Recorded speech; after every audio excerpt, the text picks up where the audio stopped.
అపవాది వాడి సైన్యంతో పోరాడేవాడు. ఒక క్షణం సంతోషం హృదయంలోనికి రాగానే మరుక్షణమే ఎందుకో తెలియని దిగులు ఆవహిస్తూ ఉంటుంది.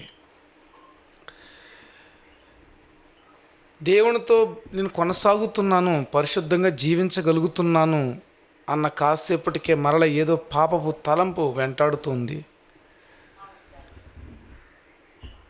ఈ లోకాన్ని విడిచిపెట్టేంత వరకు ఈ లోకాధికారి మనల్ని ఏదో ఒక విధంగా శోధిస్తూనే ఉంటాడు.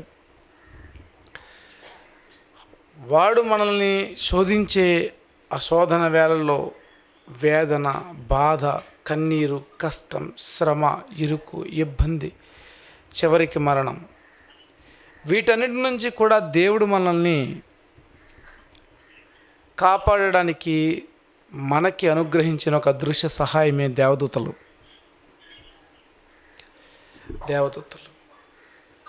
ఎందుకంటే ప్రియమైన వారలారా, బైబిల్ గ్రంథాన్ని జాగ్రత్తగా పరిశీలన చేస్తే యేసుక్రీస్తు మన రక్షకుడైన ప్రభు ఈ సాతానుతో 40 దినాల పోరాటం తర్వాత అలసిపోయి ఉన్న ఆయన్ని ఆదరించిన వారు దేవదూతలే.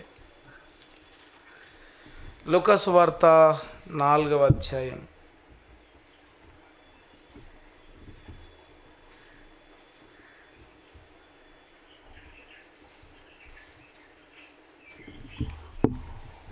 లూకా సువార్త 4వ అధ్యాయము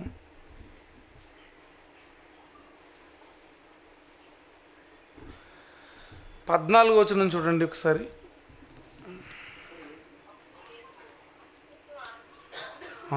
అప్పుడు యేసు ఆత్మబలముతో గలిలయకు తిరిగి వెళ్ళాను. అంటే శోధన ముగించుకున్న తర్వాత యేసుక్రీస్తు వారు ఎలా వెళ్తున్నారట? ఆత్మ బలంతో. మరలా ఆత్మలో అయినంత బలము పొందడానికి కారణం కూడా మనం చూడగలం.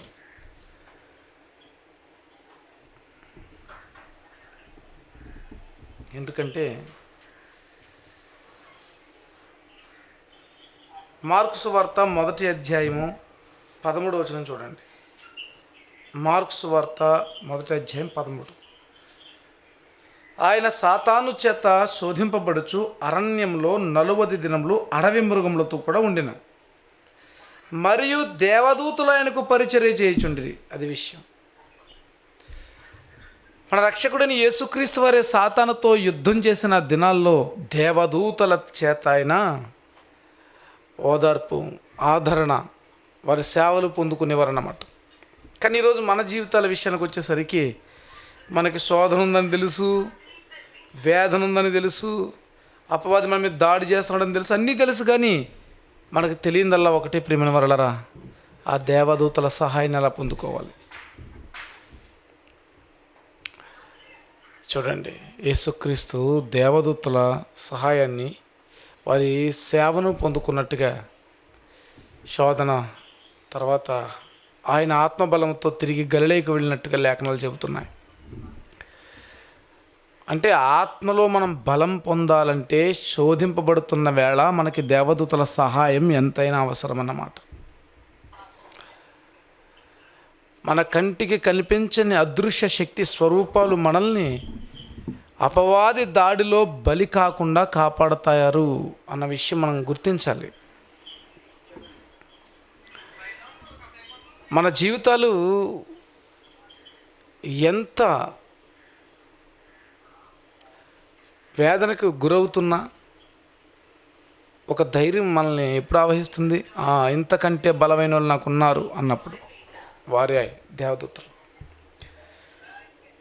డాక్టర్ బిల్లీ గ్రహాం గారు తన అనుభవంలో రాసిన పుస్తకంలో నుంచి ఒక చిన్న విషయాన్ని మీతో పంచుకోవాలనుకుంటున్నాను. రెండవ ప్రపంచ యుద్ధం జరుగుతున్న సమయంలో జరిగిన యథార్థ గాథ. దీని గురించి బిల్లీ గ్రహాం గారు రాస్తున్నారు.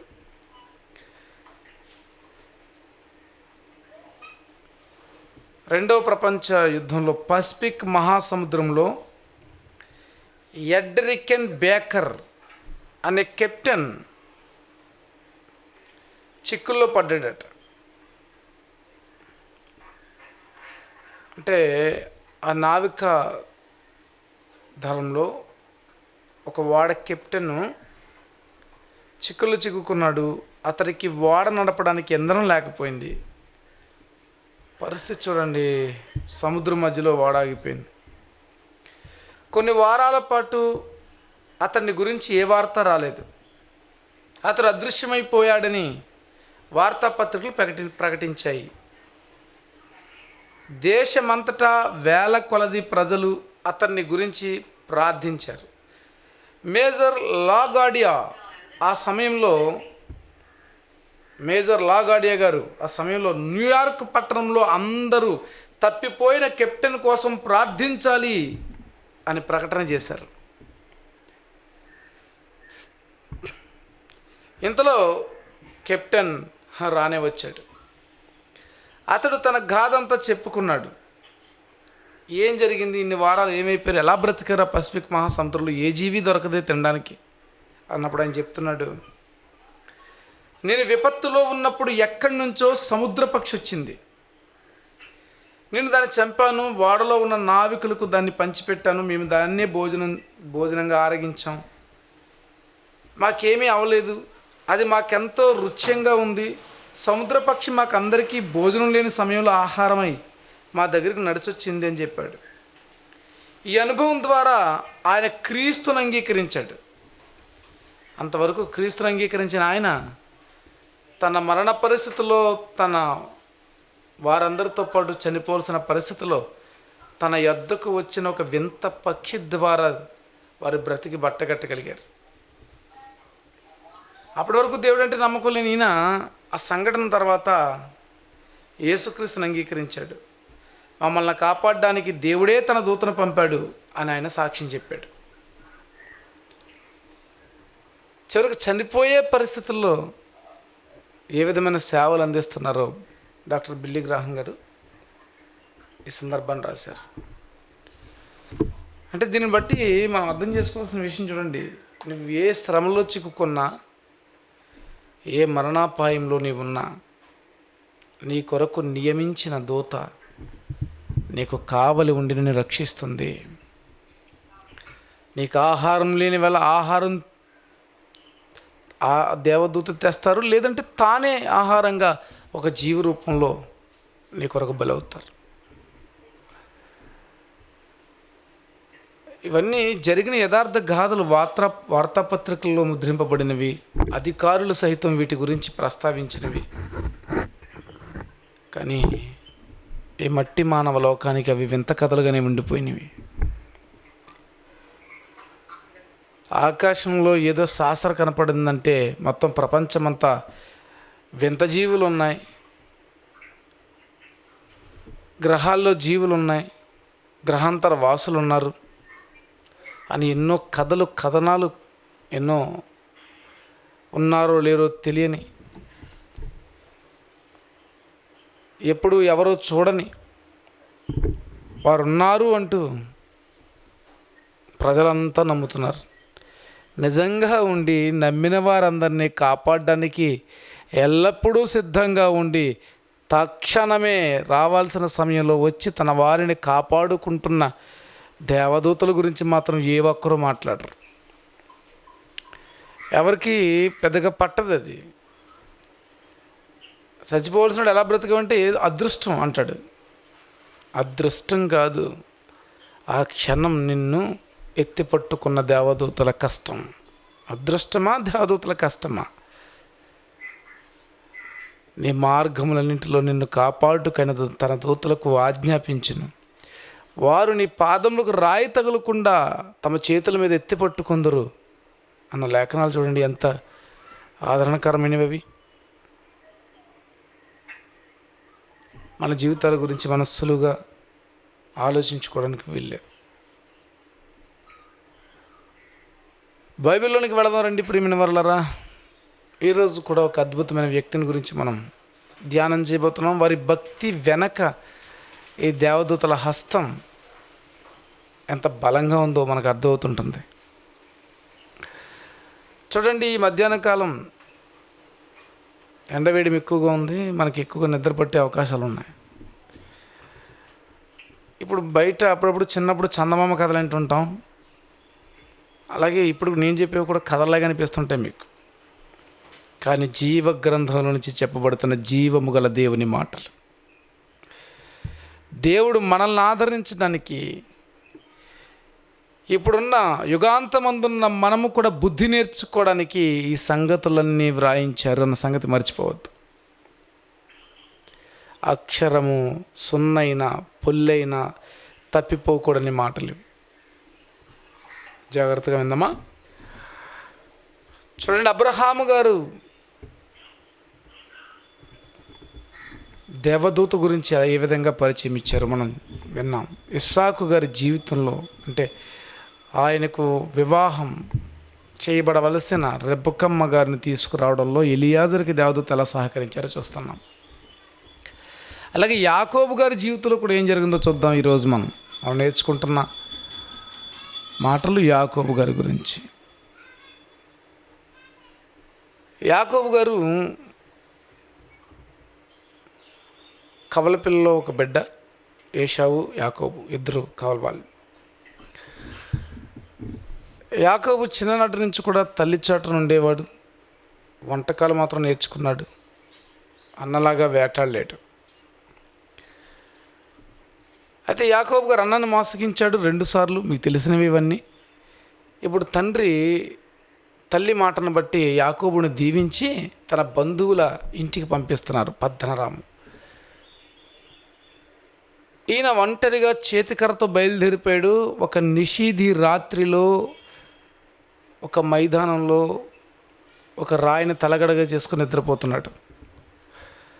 అయితే ఆ రాత్రి అతనికి ఒక కల వచ్చింది. ఆ కలలో ఒక నిచ్చెన కనబడుతుంది. ఆ నిచ్చెన భూమికి ఆకాశానికి వేయబడి ఉంది. ఆ నిచ్చెన మీద దేవదూతలు ఎక్కుతూ దిగుతూ ఉన్నారు. ఇంతవరకు యాకోబు గారు దేవదూతల గురించి తండ్రి చెబితేనే విన్నాడు తప్ప ఇప్పుడు దర్శనంలో స్వయంగా చూస్తున్నాడు. రెక్కలతో, మహిమగల దేహాలతో, ప్రకాశమానమైన రూపాలతో ఒక నిచ్చెన మీద నుంచి ఆకాశానికి భూమికి ఎక్కుతూ దిగుతున్న దేవదూతలను చూస్తున్నాడు యాకోబు గారు. ఆ నిచ్చెనకు పైన దేవుడు కనబడుతున్నారు.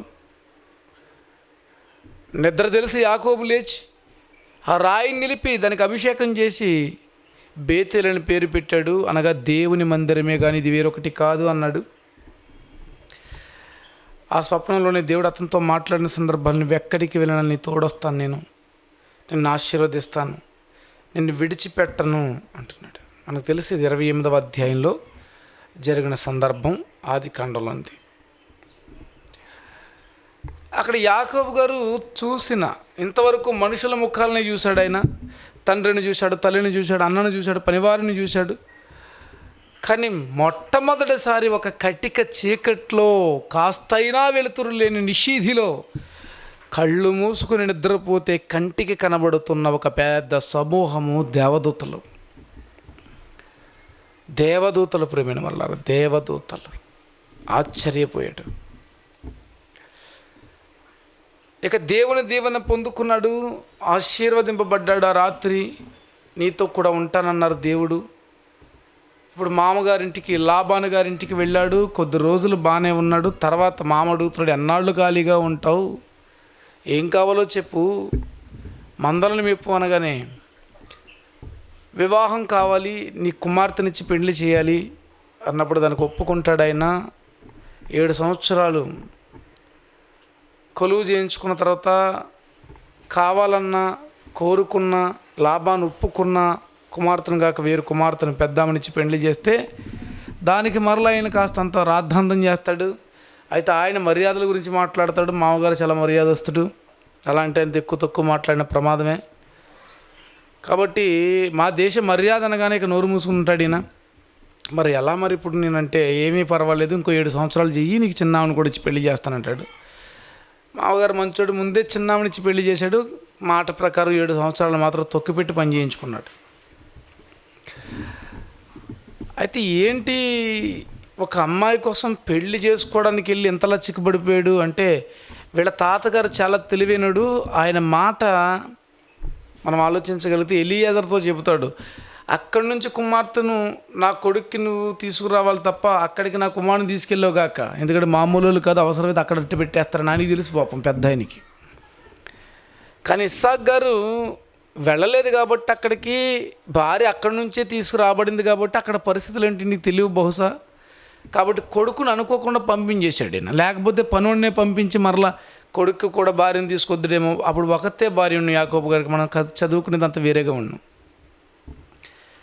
కానీ ఇస్సాకు గారు ఏమనుకున్నాడంటే, నా భార్య రెబ్కాయే ఎంత బాగా ఉంటుందంటే మరి అక్కడ ఉన్నోళ్ళు కూడా అలాగనే ఉంటారేమో అనుకుని కొడుకును, ఒరే నువ్వు మేనమామ గారు ఇంటికి వెళ్ళి పిల్లని పెళ్లి చేసుకురారా అన్నాడు. ఆ మేనమామ మామూలుడు కాదన్న విషయం నీకు సరిగ్గా తెలియదు. ఎందుకంటే లాబాను గారితో పెద్ద పరిచయాలు లేవు ఇస్సాకు గారికి. యాకోబు గారు బయలుదేరాడు, మామగారి చేతిలో చిక్కుకున్నాడు. 20 సంవత్సరాల పాటు కొలువు చేశాడు. యావజ్జీవ కారాగార శిక్ష కూడా 14 ఏళ్ళే అంటున్నారు మరి ఇండియన్ పీనల్ కోడ్లో. ఈయన ఏకంగా 20 సంవత్సరాలు ఊడిగించేశాడు అక్కడ. అయితే మామగారు శకునం చూసి తెలుసుకున్నట్టు మధ్యలో ఏమనంటే, ఏంటి ఈ మధ్య నేను ఎంతగా డెవలప్ అయిపోతున్నాను, కారణం ఏంటంటే తెలియబడిన సందర్భం ఏంటంటే, ఎవడో ఒక హెబ్రిడ్ వచ్చాడు నీ దగ్గరికి, వాడు కాలెడితే చాలు ఆశీర్వాదమే అన్నారట. చానాలు చెప్పలేదు, మౌనంగా అలాగే దాచుకున్నాడు దాన్ని. కాకపోతే వెళ్ళిపోతానన్నప్పుడు మాత్రం చెప్పాడు. మామగారు 14 సంవత్సరాలు కొలువు చేసి నీకు వెళ్ళిపోతానంటే, లేదు లేదు నువ్వు ఉండాలి, నీకు జీతం ఇస్తాను, ఎందుకంటే శకునం చూసి తెలుసుకున్నాను, నీ వల్ల నేను దీవించబడుతున్నానట. అయితే ఏంటి మాట్లాడుకుందామా బేరం అంటే మాట్లాడుకుందాం, మచ్చలు పొడలు గలవి నీకు, సాదాగా ఉన్నవి నాకు. అదే గొర్రె పిల్లలు అయితే మరలా నలుపివి, వీటిని వేరు చేద్దాం. ఇవన్నీ మాట్లాడుకున్న తర్వాత సరే అని డీల్ కుదిరింది. ఇక అక్కడి నుంచి చూడండి, యాకోబు గారు తన సొంత జనుల కొరకు, అంటే పిల్లల కొరకు, భార్య కొరకు, భార్యల కొరకు, తన కొరకు సంపాదనలో పడ్డాడు. కానీ ఎప్పుడైతే తనకంటూ ఒక మందను దేవుడు దీవించి తనకు అనుగ్రహిస్తున్నారో, బావమరుదుల మొహాలు బాగాలేదట. వాళ్ళు అనుకుంటున్నారట, ఏంటి ఎక్కడి నుంచి వచ్చాడు, ఏ చేతికరతో వచ్చాడు, చూడబోతే మొత్తం అంతా పట్టిపోయేలా ఉన్నాడు అనుకుంటున్నారు వాళ్ళు. మామగారు కూడా ఎదురైనప్పుడు, మామగారు భోజనం చేశారా అంటే మొహం గాండ్రించి వెళ్ళిపోయాడు ఆయన. నువ్వు తిను, నీకు సమయం అయింది కదా, నా గొడవ ఎందుకులా అన్నట్టు. ఏంటిది, ఏమైపోయినాయి ప్రేమలు ఆప్యాయతలు, ముఖాన్ని చూసి మార్చుకుంటున్నారు. బాధ కలిగింది, వేదన చెందుతున్నాడు, ఒంటరిగా ఉన్నాడు. అప్పుడు దేవుడు యాకోబు గారితో మాట్లాడుతున్నారు. రండి, ఆదికాండం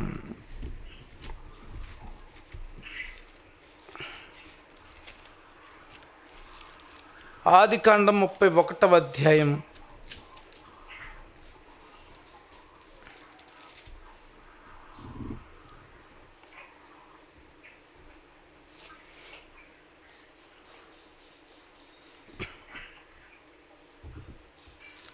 3వ వచనం. అప్పుడు యెహోవా, నీ పితరుల దేశమునకు నీ బంధువుల యొద్దకు తిరిగి వెళ్ళుము, నేను నీకు తోడై ఉండేదనని యాకోబుతో చెప్పగా, యాకోబు పొలంలో తన మంద యొద్దకు రాహేలును లేయాను భార్యలిద్దరిని పొలానికి పిలిపించాడు. మాట్లాడే పని ఉందని.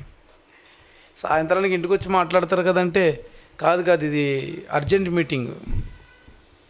పొలంలోకి వచ్చారు, భార్యలిద్దరూ మాట్లాడుతున్నారు వారితో. మీ తండ్రి కటాక్షం నిన్న మొన్న నా మీద ఉన్నట్లేమి, ఇప్పుడేమి నా మీద ఏమి ఉండట్లేదు. ఆయన చూస్తుంటే నాకు అర్థమైపోతుంది అన్నాడు. అయితే మీ తండ్రి ముఖం ఇలా ఉంటే నా తండ్రి యొక్క దేవుడు నాకు తోడై ఉన్నాడు అన్న విషయం మీరు గుర్తించాలి. మీ తండ్రికి నా యావత్ శక్తితో కొలువు చేస్తానని మీకు తెలిసే ఉన్నది. మీ తండ్రి నన్ను మోసపుచ్చి 10 మార్లు నా జీతం మార్చేశాడు. ఆయనను దేవుడు అతని నాకు హాని చేయనీయలేదు. అతడు పొడలు గలవి నీ జీతమగునని చెప్పిన ఎడల అప్పుడు మందల నీవు పొడలు గల పిల్లలు నేను, చార్ల గలవి నీ జీతమగునని చెప్పిన ఎడల అప్పుడు మందల గలవి నీవు చార్ల గల పిల్లలు ఈయనను. అట్లు దేవుడు మీ తండ్రి పశువులను తీసి నాకు ఇచ్చెను. మందలు చూలుకట్టు కాలమున చూడండి, నీ స్వప్నమందు కనులెత్తి చూడగా గొర్రెలను దాటు పొట్టేళ్ళు చారలైన పొడలైన మచ్చలైన గలవై ఉండెను. మరియు ఆ స్వప్నమందు దేవుని దూత, ఎవరండి? దేవుని దూత, యాకోబు అని నన్ను పిలువగా చిత్తం ప్రభువా అని చెప్పి తిని, అప్పుడు ఆయన నీ కనులెత్తి చూడు, గొర్రెలను దాటుచున్న పొట్టేళ్లన్నీ చారలైన పొడలైన మచ్చలైన గలవి, ఏలైనగా లాబాను నీకు చేయుచున్నది యావత్తూ చూచి తిని. అన్యాయం అయిపోతున్నాడండి యాకోబు. ఆడపిల్లని పెళ్లి చేస్తానని చెప్పి ఇన్ని సంవత్సరాలు ఉడికించి చేసుకోవడం ఏమైనా బాగుందండి? ఆయన ఏదో మత్తులో ఉండి చేసేస్తున్నాడు అనడానికి దినాలైనా క్షణాల్లాగా మారిపోతున్నాయి. కానీ అతడు పడుతున్న కష్టాన్ని చూస్తున్నవాడు దేవుడు. దేవదూత వచ్చి లాబాను నీకు చేస్తున్న దానిని యావత్తును నేను చూశాను. నీవెక్కడ స్తంభం మీద నూనె పోసితువో, ఎక్కడ నాకు మొక్కుబడి చేస్తావో ఆ బేతేలు దేవుణ్ణి నేనే. ఇప్పుడు నువ్వు లేచి ఈ దేశంలో నుండి బయలుదేరి నువ్వు పుట్టిన దేశానికి తిరిగి వెళ్ళమని నాతో చెప్పానని భార్యలతో చెబుతున్నాడు. భార్యలు కూడా అందుకు సరే అన్నారు. మా నాన్నగారు ఇలా మారిపోయిన తర్వాత ఇంకెందుకు మేము ఇక్కడ ఉండడం, పదండి వెళ్ళిపోదాం, మీ మాటే మా మాట అన్నారు. ఆ రాత్రికి రాత్రే మందల్ని, పనివాళ్ళని, పిల్లల్ని, భార్యల్ని సమస్తాన్ని చక్కబెట్టుకుని ఎవరికీ చెప్పకుండా దొంగతనంగా పైన కట్టాడు యాకోబు గారు. ఆ తర్వాత ఈ సంగతి లాబాను గారికి తెలిసింది. ఆయన చాలా ఉగ్రుడైపోయి యాకోబు గారిని చంపడానికి బయలుదేరాడు. 22వ వచనం, యాకోబు పారిపోయినని 3వ దినమున లాబానుకు తెలుపబడెను. అతడు తన బంధువులను వెంటబెట్టుకుని 7 దినముల ప్రయాణమంత దూరము అతని తరుముకుని పోయాడు. గిలాదు కొండ మీద అతను కలుసుకున్నాడు. అయితే రాత్రి అయింది, ఉదయం చూద్దాంలే ఈ కేసు అంతా అనుకున్నాడు. రాత్రి గుడారంలో నిద్రపోతున్న లాబాను నద్దుకు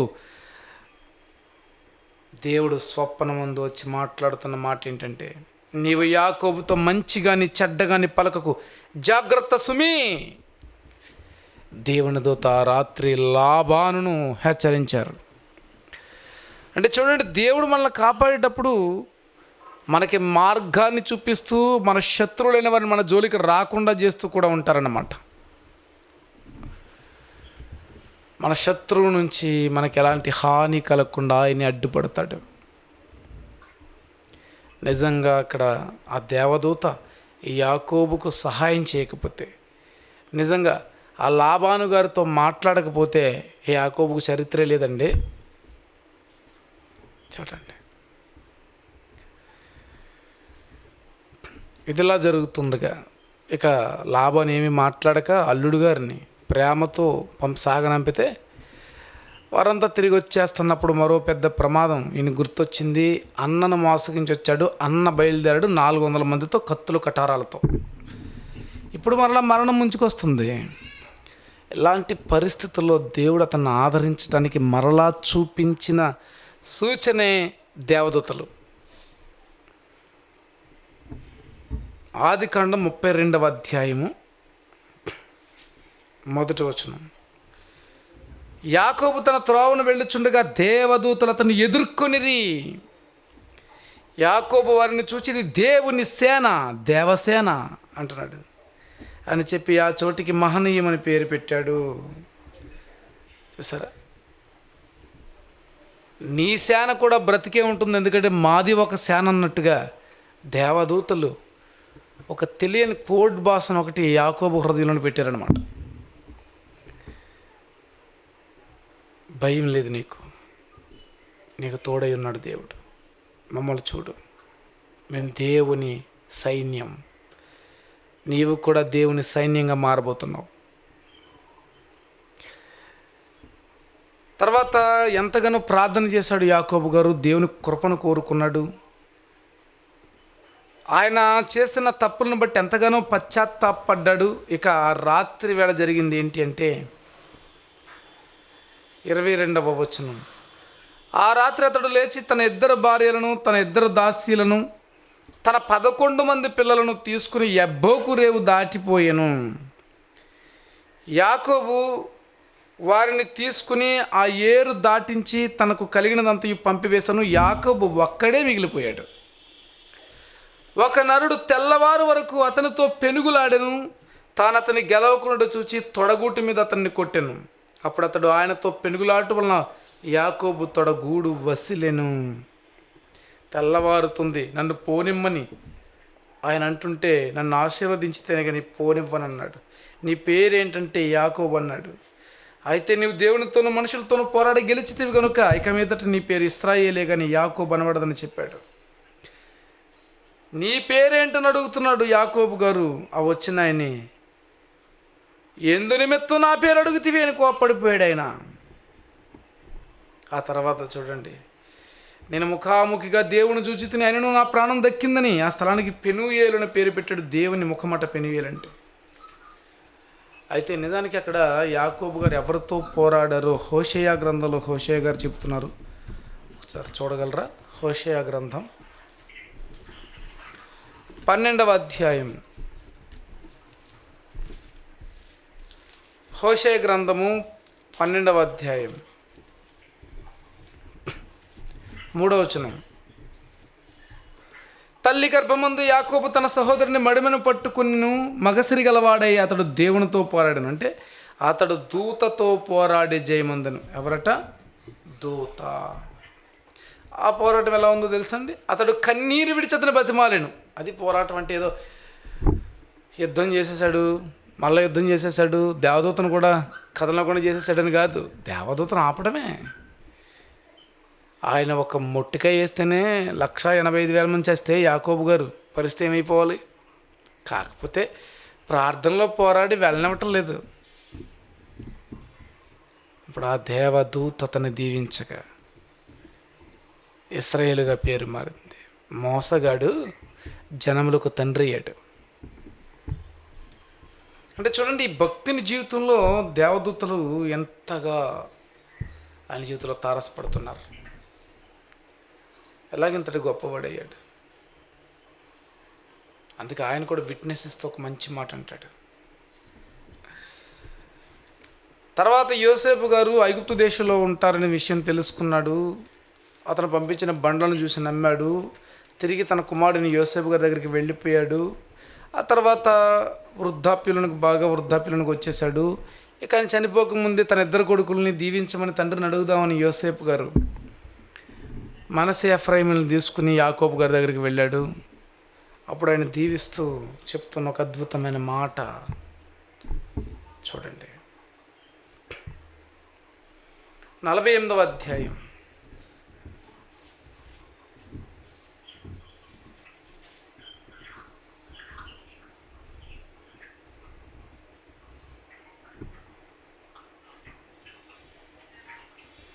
48వ అధ్యాయము 13వ వచనం.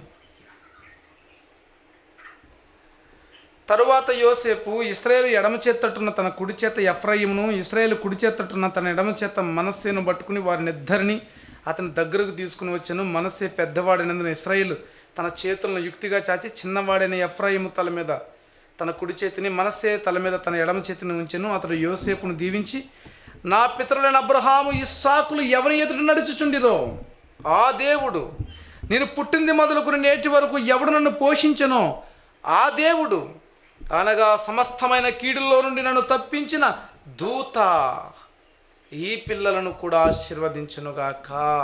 చూసారా దీవెన. నన్ను ఏ దేవుడు పోషించాడు, ఏ దేవుడు కరుణించాడు, ఆ దూత నీ బిడ్డలను కూడా కాపాడుతారు, ఆశీర్వదిస్తారు. అంటే యాకోబు గారి జీవితంలో ఈ మాటను బట్టి మనకు అర్థమైంది ఏంటంటే, ఎక్కడికి వెళ్ళినా దేవదూతలు ఆయనతో ఉండేవారన్నమాట. నిషిధి రాత్రైనా, లాభాను ఇంట కలిగిన శ్రమైన, మంచు కురిసే వేళైనా, ఎండ బాధైనా, నువ్వు ఏ స్థితిలో ఉన్నా నీ చుట్టూ దేవుని సన్నిధి ఉంటుందా? దేవదూతలు యాకోబు గారిని విడిచిపెట్టలేదన్నమాట. ఎన్నో మరణకరమైన పరిస్థితుల్లో చిక్కుకున్నప్పుడు సరైన సమయంలో మాట్లాడి దేవునికి దగ్గర చేసిన సందర్భాలు దేవదూతలు ఉన్నారు. ఒకనాడు దీనా శకుము చేత మోసపోతే, శకుము దీనానం చేసుకుంటాను ఇంటికి వస్తే అన్నలు మాయ చేసి సున్నతి పొందమని చెప్పి వారిని ఖడ్గంతో చంపేస్తే, ఆ ప్రజలంతా వీరి మీద యుద్ధానికి వచ్చి వీరిని చంపేయాలని చూస్తుంటే యాకోబు తల్లడిల్లిపోయి ఈ కుంటివాడు ఎక్కడికని పోగలడంటూ బాధపడుతున్న వేళ దేవదూత మాట్లాడి, బేతేలుకు వెళ్ళండి త్వరగా అని చెప్పలేదా? వెంటనే యాకోబు గారు తన పిల్లల్ని భార్యల్ని పట్టుకుని బేతేనికి వెళ్ళిపోలేదా?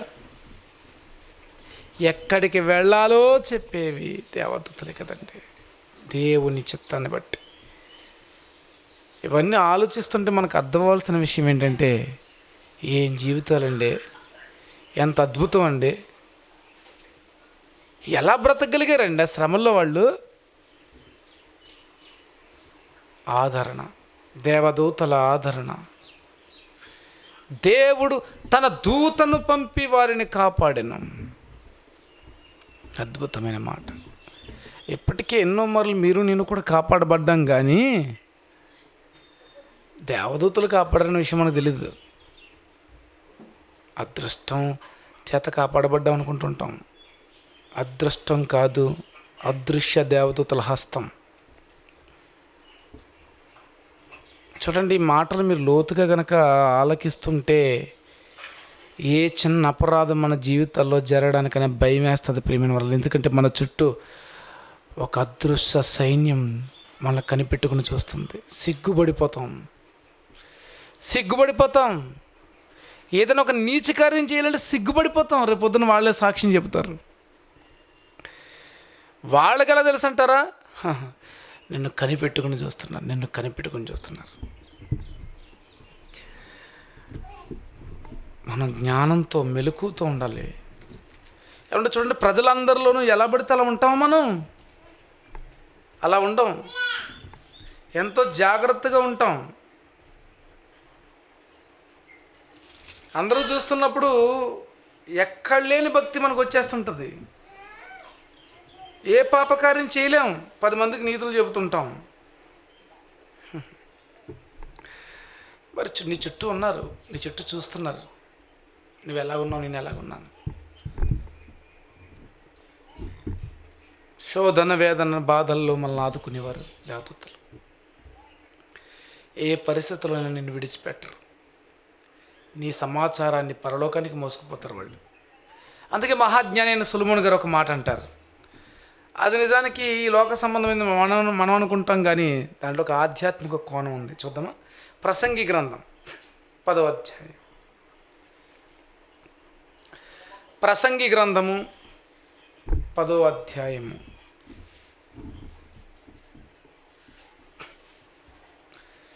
20వ వచనం చూద్దాం. ప్రసంగి గ్రంథం 10వ అధ్యాయము 20వ వచనం. నీ మనస్సునందైనను రాజును శపించొద్దు. ఎక్కడ శపించొద్దు? నీ మనస్సులో కూడా. ఏ రాజు? ఎన్నిసార్లు మీరు అధికారులు శపించలేదు? డైరెక్ట్గానే తిడతారు పక్క వాళ్ళ దగ్గర. అదా?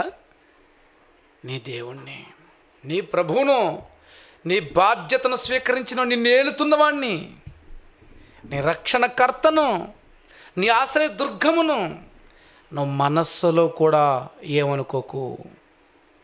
ఎందుకు అనుకుంటున్నారా?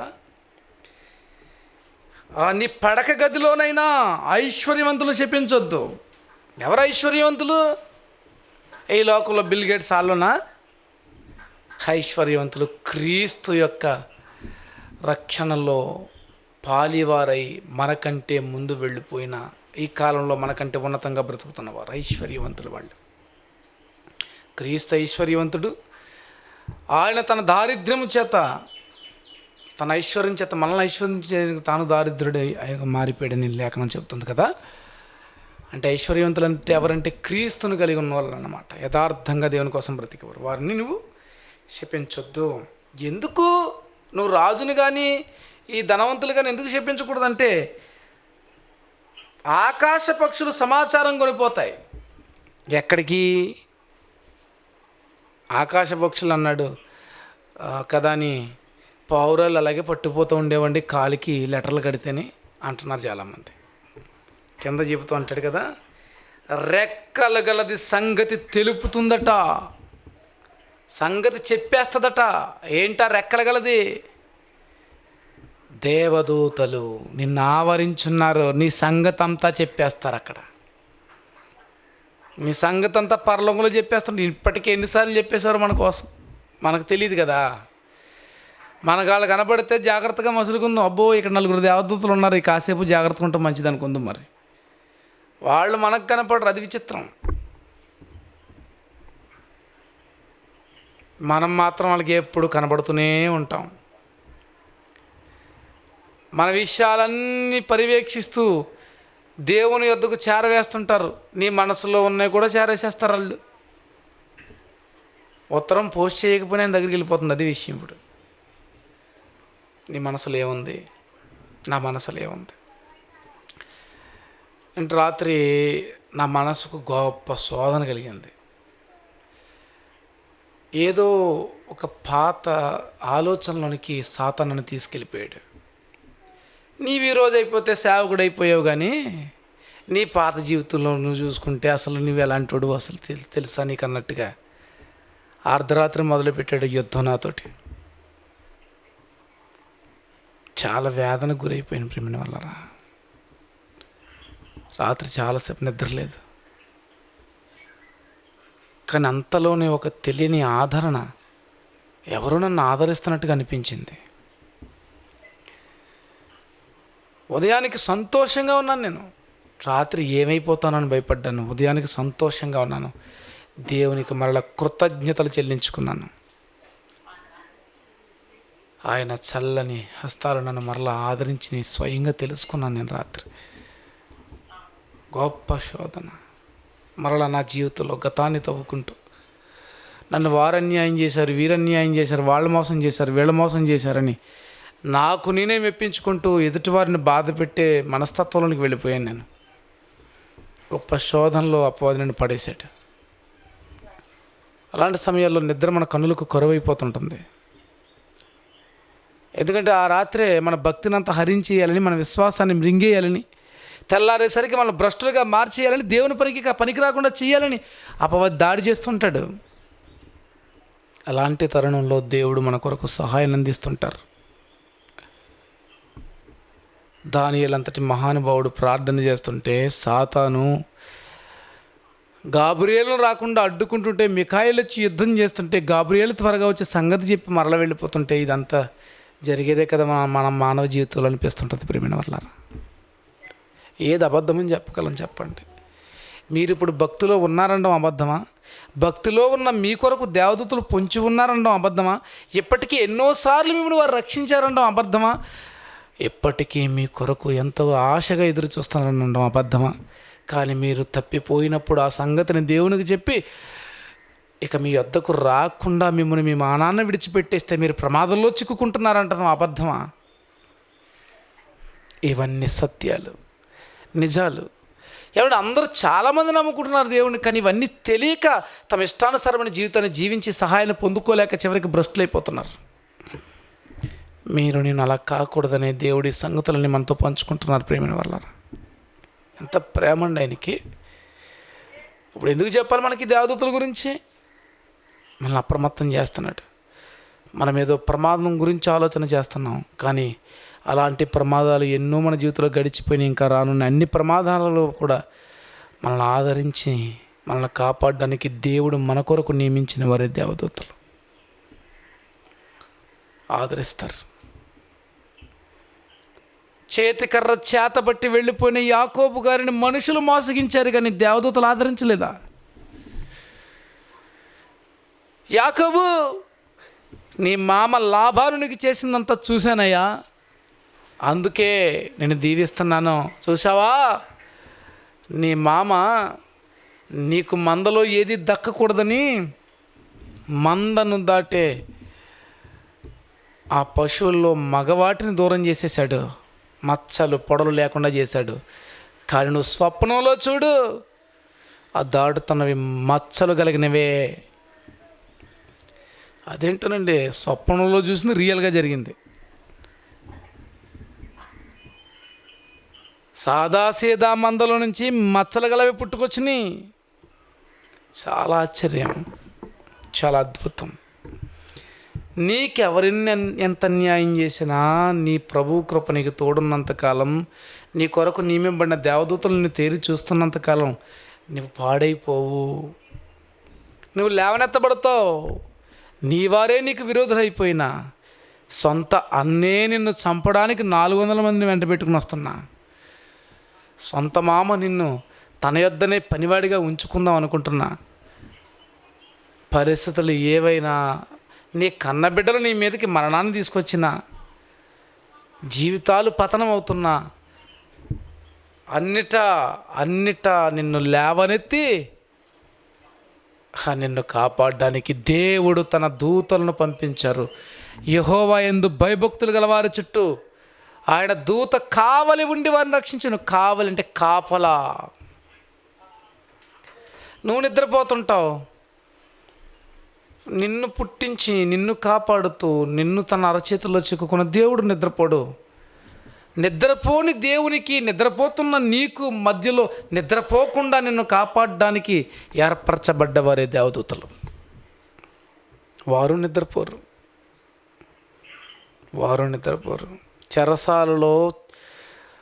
చెరసాల యొక్క సైనికులు నిద్రపోతున్నారు, వారి మధ్య పేతురు నిద్రపోతున్నారు. కానీ దేవుడు నిద్రపోతారా? దేవదూత నిద్రపోతున్నారా? లేదు. నీవు అనుకుంటావు, నేను అనుకుంటాను, నాకు సహాయం ఎక్కడి నుండి వచ్చును? యెహోవా యొద్ద నుండే. ఎక్కడి నుంచి? నీ కన్న తండ్రి యొద్ద నుండే నీకు సహాయం. ఎవరు తెచ్చేదరు? దేవదూతలు. సమాచారం తెస్తారు, సమాచారం కొనిపోతారు. నీ అభ్యర్థన వింటారు, దేవునికి నీ గురించి విన్నవిస్తారు. నీ ప్రార్థన ధూపపాత్రను దేవుని యొద్దకు తీసుకుని వెళ్ళిపోతారు. జాగ్రత్త కలిగి బ్రతకగలమా? అదే చెప్పాను ముందే, మధ్యాహ్నం కాలం కదా, కాస్తంత నిద్రమత్తుగా ఉంటారు. కథ అనుకుంటారేమో అనుకుంటున్నాను నేను. కథ కాదు, ఇది యథార్థ గాథ. నీ జీవితంలో, నా జీవితంలో కూడా వెన్నంటి ఉన్న ఈ అదృశ్య శక్తి స్వరూపాల సహాయం మీకు అందితే మీ జీవితం, మీ ఆధ్యాత్మికమైన భక్తి జీవితం కూడా ఉన్నతమైన స్థితికి చేరగలుగుతుంది. నీకేమున్నా ఏమి లేకున్నా నీకు వారి సహాయం అందితే చాలు, నీ బ్రతుకు అందరి జీవితాల కంటే ఎంతో మిన్న. అలా మన జీవితాలు మార్పు చెందడానికి గాను దేవుని సహాయాన్ని కోరదామా? దేవుడు మనల్ని విడిచిపెట్టక మనకు తోడేయండి, మనల్ని నడిపిస్తారు. ప్రార్థన చేసుకుందాం.